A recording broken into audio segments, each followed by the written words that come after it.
Hey everybody, it's John. We're coming up on the tail end of Banned Books Week, so I'm a little late on this one, but I thought it would be fun to put together a quick list of my top 5 favorite books that end up on those commonly banned books lists. Now, a lot of these books, all of them, since they're commonly on these lists, you probably know the plot and the story, so I'll be pretty quick about them, but I wanted to kind of give a rundown, some of my personal favorites, maybe some personal connections to them, so let's get into it. The first book on my list is 1984 by George Orwell. It's often referenced in a very negative way, not the book in general, but what it's about and how it can relate to the world we live in now with data and privacy and government information and things like that. I personally really enjoyed the book because it was a very logical progression for the main character. It was very believable. This world and what George Orwell thought was the slightly distant future. Obviously, we've passed 1984, but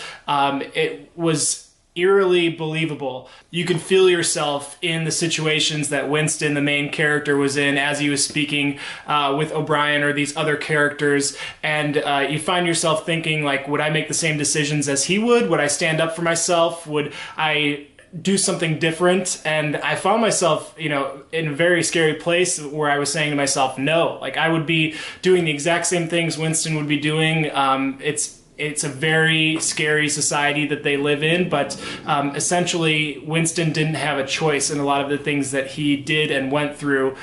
So it was very unsettling to think that I would probably be in that exact same situation and do the exact same things if I was him. So 1984, I love this book. I don't know if it's necessarily enjoyable to read. Yeah, it's enjoyable, but very unsettling and powerful in a sense. The next book on my list is probably my second personal favorite due to my connection to it. It is The Outsiders by Se Hinton. This was one of the first books that I really remember in like elementary school actually enjoying reading. We had the required books list that we always had to read and discuss, and I was always just checked out or not really into reading until I read The Outsiders.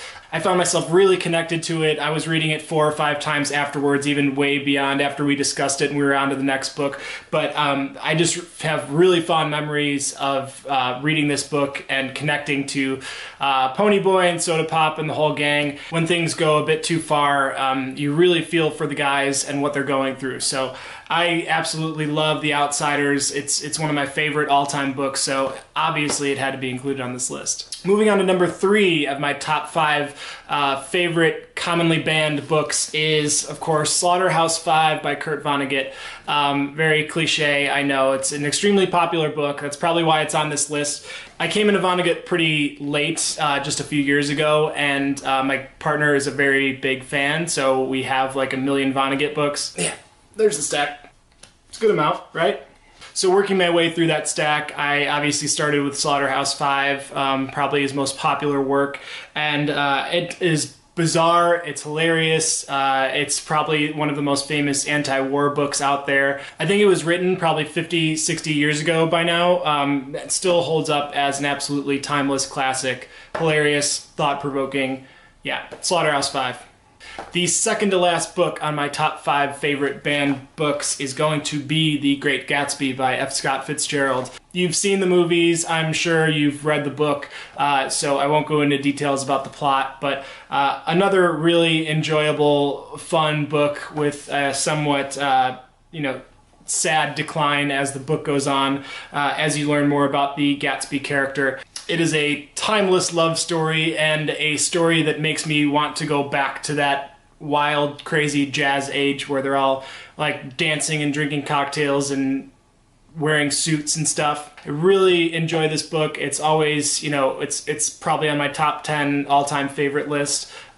So Great Gatsby, you know it, I know it. There it is. And last but not least, I think anybody who knows me personally probably knew this was coming. It is the most recently published book or books on the list, so it doesn't really go with the others, but I'm going to do it anyway. It is Harry Potter, and not just the Sorcerer's Stone. I'm just going whole series, whole universe, everything about it. Harry Potter, very close to me. It is the books that kept me into reading when I was younger. When I didn't want to read anything else, I would reread them 5 or 6 or 7 times, waiting for the next one to come out, and then I would wait at Barnes & Noble for the last few books to come out and read it all through the night, as I'm sure millions of people around the world did, so nothing really special there. But yeah, it holds a special place in my heart. I love it. It seems like a few other people love it too around the world, so I had to put it on the list, the last of my favorite banned books. So that is it. Here's the stack again right here. We've got Slaughterhouse-Five, 1984, The Great Gatsby, The Outsiders, and the Harry Potter series are my top 5 favorite commonly banned books in honor of Banned Books Week, which I think already ended, but that's okay. I'm shooting this video anyway. It'll be great for next year. I'll reshare it.